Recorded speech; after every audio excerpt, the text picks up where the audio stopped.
नमस्कार, मैं हूं अजय भांबी।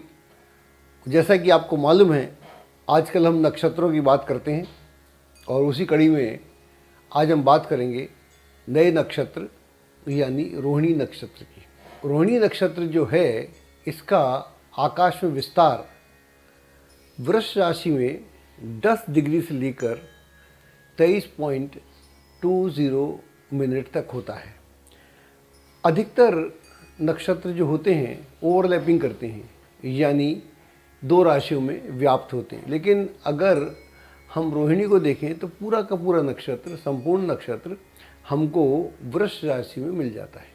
तो इसके लिए ओवरलैपिंग की इसको आवश्यकता नहीं। और इसका जो फैलाव है आकाश में, ये तो हमने राशि की बात की, आकाश में जो इसका फैलाव है वहाँ पर 40 डिग्री से लेकर 53.20 मिनट तक फैला हुआ है। इस नक्षत्र के जो सभी तारे हैं उनका जो निवास है उसकी राशि भी वृष है, तो वृष राशि में निवास करते हैं।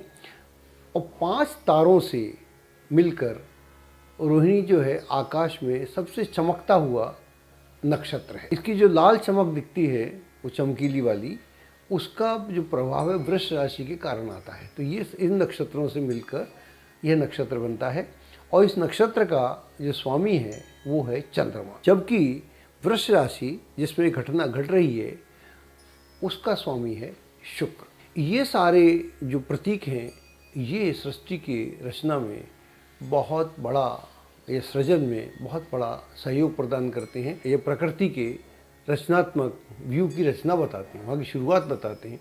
तो यह नक्षत्र, और इस नक्षत्र का जो प्रतीक है रथ है, और रथ का जो अर्थ हुआ करता था, रथ का मतलब है कि राष्ट्रीय प्रकृति के जो गंतव्य हैं, जो राष्ट्रीय लोग हैं, उन्हें एक स्थान से दूसरे स्थान तक ले जाना, यह इसका मतलब होता था। हर नक्षत्र का एक मूल प्रेरणा स्रोत होता है, तो उसके बिना वो नक्षत्र काम नहीं करता। इसका जो प्रेरणा स्रोत या मोटिवेशनल फोर्स है जिसकी हम बात करते हैं वो है मोक्ष।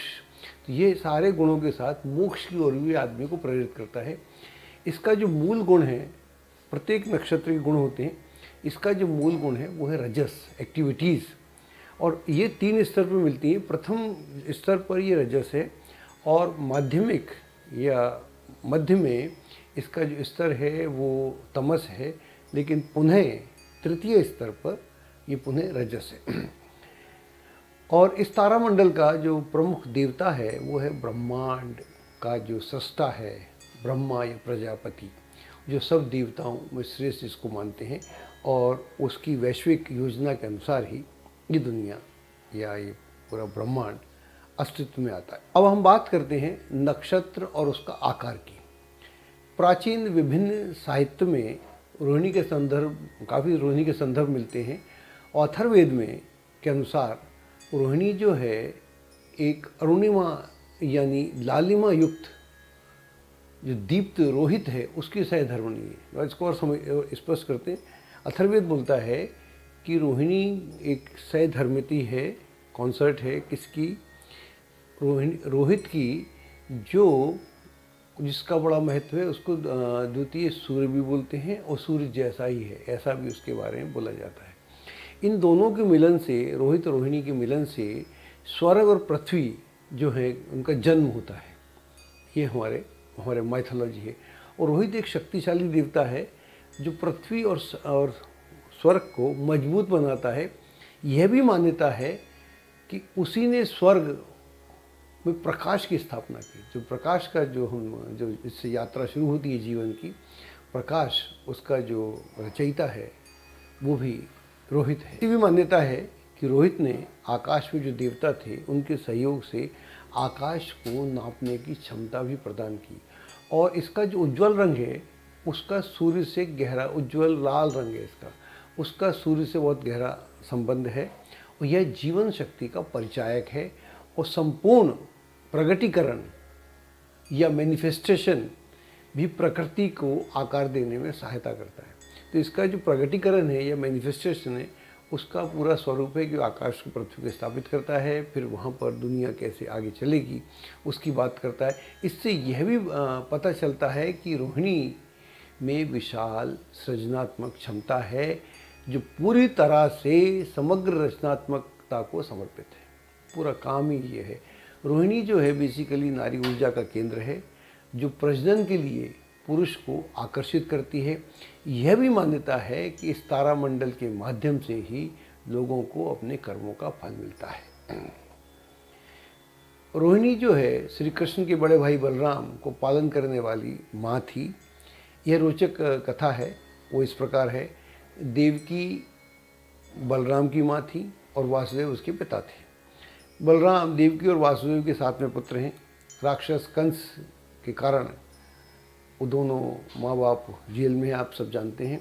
तो बलराम के पैदा होने के वक्त उसका जो भ्रूण था, फर्टिस था, उसका वहाँ से ट्रांसप्लांटेशन किया गया और ये पहली सर्जरी थी, ऐसा भी बोलते हैं। रोहिणी गर्भ में डाला गया और उसने उसकी रक्षा की, बलराम की रक्षा की। और ये घटना तब तक सीक्रेट रखी जब तक श्री कृष्ण वहाँ पर गोकुल नहीं पहुँच गए। जब तक गोकुल नहीं पहुँचे, तो अपने नए माता पिता के पास नहीं पहुँचे, तब तक उनको इस पूरी घटना को सीक्रेट रखा गया। वरना अगर बता देते तो फिर वो कंस जो है उसका अपना जो घटियापन था तो वहाँ पर प्रकट होता। तो जब इनकी माता मिल जाते हैं, माता पिता यशोदा और नंद के घर में, वहाँ फिर बलराम की पहचान होती है। बलराम एक बड़े भाई की तरह उनके साथ पूरी ज़िंदगी रहते भी हैं। तो रोहिणी का जो कार्य है वो एक सहयोग प्रदान करती है। उसकी जो चेतना है, आकाश में चेतना है, उस चेतना से एक ऐसा माहौल क्रिएट होता है। उसी नक्षत्र में बाद में श्री कृष्ण का जन्म होता है। उनका चंद्र लग्न और लग्न दोनों ही रोहिणी में हैं। तो इस तरह से भी रोहिणी को हम जानते हैं। ये भी एक रोहिणी का एक कार्य है जो इस दुनिया को एक नई चेतना प्रदान करता है। रोहिणी की जो कथा है एक चंद्रमा से जुड़ी हुई एक और पौराणिक कथा है और ये बहुत इंटरेस्टिंग है। 10 प्रजापति थे, उसमें से एक दक्ष भी थे। और दक्ष के ऐसा बोलते हैं कि 60 उनकी पुत्रियां थीं। उसमें से 27 पुत्रियों का जो विवाह है वो चंद्रमा से होता है। चंद्रमा एक दिन उनके गार्डन में घूमते हुए रोहिणी को देखते हैं, उससे मुग्ध हो जाते हैं और चंद्रमा बोलते हैं कि मैं आपसे विवाह करना चाहता हूँ। रोहिणी बोलती है, अगर ऐसा है तो आप आइए, मेरे पिता से मिलिए, उनसे बात कीजिए, तो फिर हम वही तय करेंगे। तो वहाँ पर जो पिता के पास जाता है चंद्रमा, तो वो दक्ष बोलते हैं कि यस, आप इतने अच्छे हैं, आप करना चाहते हैं तो मुझे कोई आपत्ति नहीं है, लेकिन मेरी कंडीशन है कि मेरी जो 26 और लड़कियां हैं उनका भी मैं विवाह आपके साथ करूंगा। तो यहाँ से नक्षत्रों का चंद्रमा से संबंध भी स्थापित होता है। यह भी एक अलग कहानी है। तो अब आगे चलकर क्या होता है कि रोहिणी इतनी सुंदर है, इतनी आकर्षक है, आप समझ ही पा रहे हैं।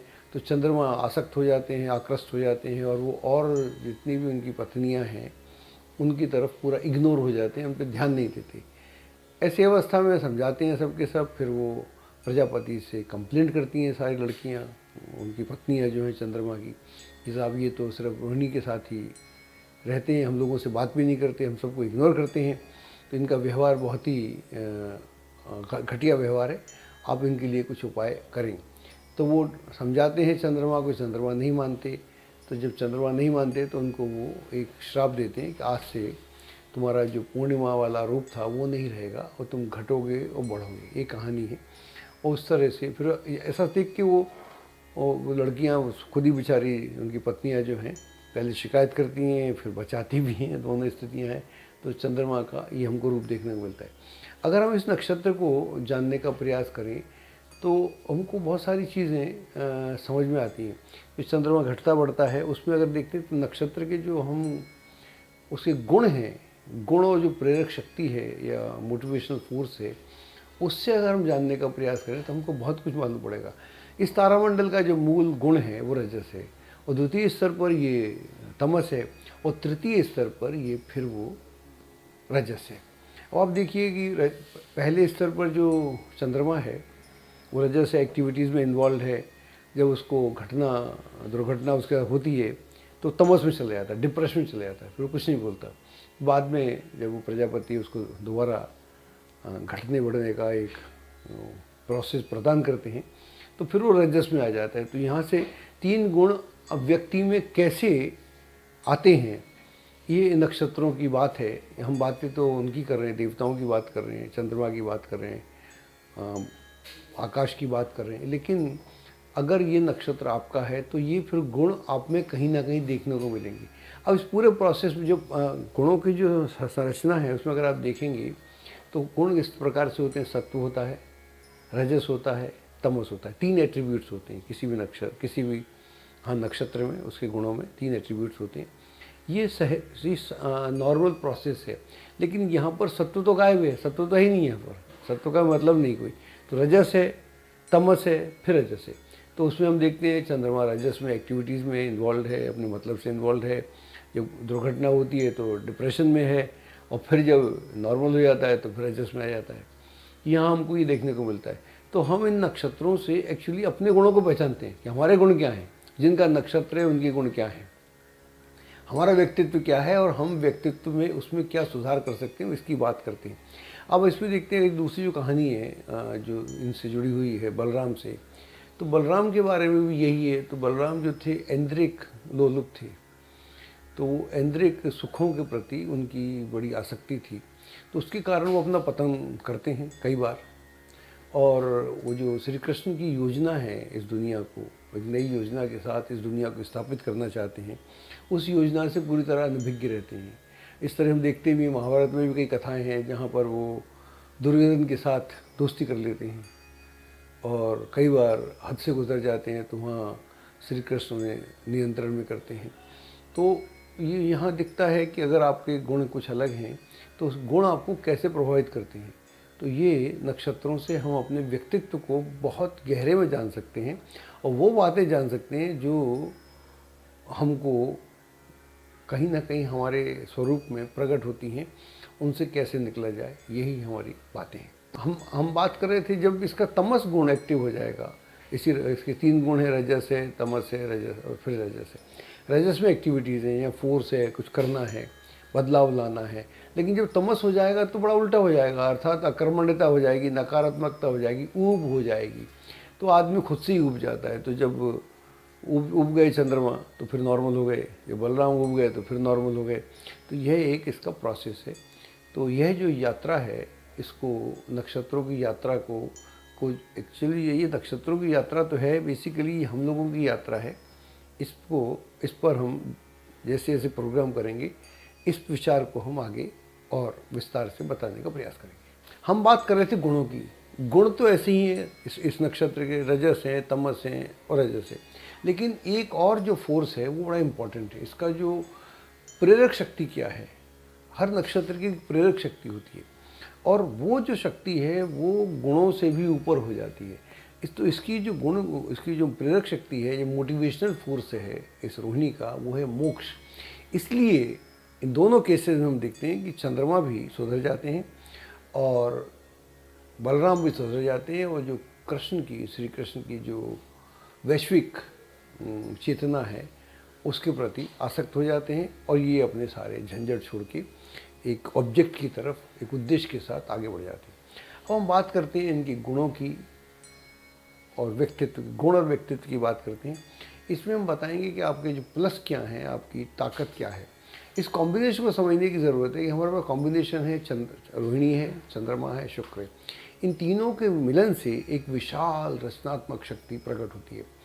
चंद्रमा और शुक्र के मिलन से, पहले इन दोनों के मिलन की बात करते हैं। इनका जो मिलन होता है एक सुंदर काव्य का निर्माण होता है, जहाँ से जीवन की कविता स्वतः बहना लगती है। तो ये एक अलग सी स्थिति है, ये एक अद्भुत संयोग है जो भविष्य में मिलने वाले परिणामों को उनके लिए एक बेहतरीन वातावरण तैयार करता है। जो भविष्य में जो परिणाम मिलेंगे कि आपको इस दुनिया को मिले, उसके लिए एक सुंदर वातावरण निर्माण करने के लिए ये जो शुक्र और चंद्रमा का कॉम्बिनेशन है, यह एक इसमें सहयोग देता है। तो रोहिणी का जो कार्य है, उसका जो है, जो इस नक्षत्र का जो है, जो वैश्विक चेतना है, जो यूनिवर्सल कॉन्शियसनेस है, उस पर काम करता है। तो उसे कैसे आगे बढ़ाया जाए। जब हम यूनिवर्सल कॉन्शियसनेस की बात करेंगे तो वो जो है वो तर्क वितर्क से दूर है, दुनिया के तर्क वितर्क की वहाँ गुंजाइश नहीं होती। तो जिसको हम बोलते हैं भावातीत चेतना या यूनिवर्सल कॉन्शियसनेस, जब वो उदय होती है तो फिर आपकी सोच, आपकी समझ, आपके उद्देश्य सब अलग हो जाते हैं। तो ये जो ट्रांसेंडेंटल कॉन्शियसनेस है, यह प्रभाव होती है रोहिणी के माध्यम से इस दुनिया में। और यह भी ध्यान में रखा जाए कि भगवान कृष्ण का, जैसे हमने पहले बोला, कि जन्म इसी नक्षत्र में हुआ था और वृष राशि में उसका भी नक्षत्र रोहिणी था। तो डबल रोहिणी से डबल वैमी, जिसको इंग्लिश में बोलते हैं, उस तरह से यहाँ पर इस नक्षत्र की खास बात यह भी है कि आप एक ऐसा वातावरण निर्मित करते हैं। आपका प्रयास भी रहता है कि ऐसा वातावरण निर्मित किया जाए जहाँ से आप ऊर्जा या शक्ति ग्रहण कर सकें। उससे आपके अंदर एक ऐसा अंतर्निहित विश्वास पैदा होता है, उससे आपको लगता है कि अब मेहनत का फल ज़रूर मिलेगा, उसे कोई रोक नहीं सकता। और इसी विश्वास के कारण आपके जो मानक हैं या स्टैंडर्ड्स हैं बहुत ऊंचे निर्धारित करते हैं और अपनी योग्यता को सिद्ध करने के लिए पूरी मानसिकता के साथ, पूरी दिव्यता के साथ आप जब उसमें लग जाते हैं तो फिर जो आकाशीय दिव्यता है वो आपका साथ देना शुरू करती है और समग्र ब्रह्मांड आपकी मदद करता है। और फिर आप समग्र मानवता के लिए कुछ विशेष करने का मन बनाकर बहुत आतुरता के साथ ये कार्य की ओर जुट जाते हैं। ऐसा करने से आपकी अलग प्रकार की साख इस दुनिया में बनती है। अब आपकी कुछ कमजोरियां भी हैं, उन पर ध्यान देने की आवश्यकता है। अगर आप संपदा, संपत्ति या सुख, ऐन्द्रिक सुख में अगर आप चले गए तो यहाँ से आपके पतन की यात्रा भी शुरू होती है। और यौन संबंधों में बहुत गहरे से जुड़े रहने से आप अपनी सामाजिक मर्यादाओं को क्रॉस कर सकते हैं। ऐसा करना आपके लिए शोभनीय रहेगा। यहाँ से आपकी कामयाबी की यात्रा जो है बंद होती है मद, और अपने जो भी आपने पाया है उसके मद में आपको चूर नहीं होना चाहिए। और अगर आप ऐसा करेंगे तो आप अपने लिए खुद ही गड्ढा खोद रहे हैं, इसका आप ध्यान रखेंगे। आजकल जैसा हम जानते हैं, हम बात करते हैं नक्षत्रों की, और आज हमने रोहिणी की बात की। रोहिणी में आपने देखा कि कितने प्लस हैं आपके पास और क्या क्या ईश्वरीय और ऐश्वर्य शक्तियाँ, ईश्वरीय और ऐश्वर्य दोनों ही हैं, या ईश्वर भी है और ऐश्वर्य भी है, दोनों शक्तियाँ हैं। उनमें संतुलन की आवश्यकता है। और संतुलन कुछ तो होता है प्राकृतिक और कुछ भौतिक सुखों में या भौतिकता में इन्वॉल्व होने के कारण उसमें वेरिएशंस आती हैं। इसीलिए हमने इस बात को समझते हुए नक्षत्र मेडिटेशन की खोज की थी। उसके ऊपर हमारी बहुत सारी किताबें भी हैं जो आपको हम बताते रहेंगे समय समय पर। प्लेनेटरी मेडिटेशन है, नक्षत्र मेडिटेशन है, और भी कुछ है। बहुत जल्द हम नक्षत्र मेडिटेशन शुरू करेंगे और हमारा प्रयास रहेगा कि जो आकाशीय चेतना है उस चेतना से, और जो आपकी चेतना है भौतिक चेतना, उन दोनों में अगर मिलान हो जाए तो आप कमाल कर सकते हैं। अगर जब आप अपने नक्षत्र से जुड़ जाते हैं, हमारी पूरी मेडिटेशन की थ्योरी है, तो आप फिर पूरे आकाश से जुड़ने लगते हैं। पूरा ब्रह्मांड आपके लिए कार्य करने लगता है। जब ऐसा होता है तो स्वतः ही आपको अपना मार्ग मिलने लगता है। तो ये पूरा प्रोसेस है। और हमारा प्रयास ये भी रहेगा कि जैसे मान लीजिए आज आकाश में रोहिणी का नक्षत्र है, हमारे पास अगर आप 100-200 लोग हैं तो उस दिन हम सोचते हैं कि उसी दिन आकाश में जो रोहिणी का नक्षत्र है उसमें जो गुण है, क्योंकि आपका भी रोहिणी नक्षत्र है, तो उन दोनों में तालमेल होगा, आकाश आपके साथ होगा। जब आकाश आपके साथ होगा तो क्या क्या परिवर्तन आते हैं, तो ये सब हम बहुत जल्दी करने वाले हैं। इससे पहले हमारे पास जो भी बहुत बड़ा चैलेंज है वो ये है कि हम सारे नक्षत्रों को आप तक पहुंचा दें। और आज ही हमने चौथे नक्षत्र की बात करी और हम कोशिश करेंगे बहुत जल्दी हम पूरे नक्षत्रों की बात करें, फिर हम उसके लिए आगे से बढ़ेंगे। तो आपके सहयोग की भी आवश्यकता है। Thank you very much. Astrology की सटीक जानकारी के लिए विश्वविख्यात एस्ट्रोलॉजर अजय भांबी के YouTube चैनल ABC चैनल को सब्सक्राइब, लाइक और शेयर करें। लेटेस्ट अपडेट के लिए बेल के बटन पर जरूर क्लिक करें।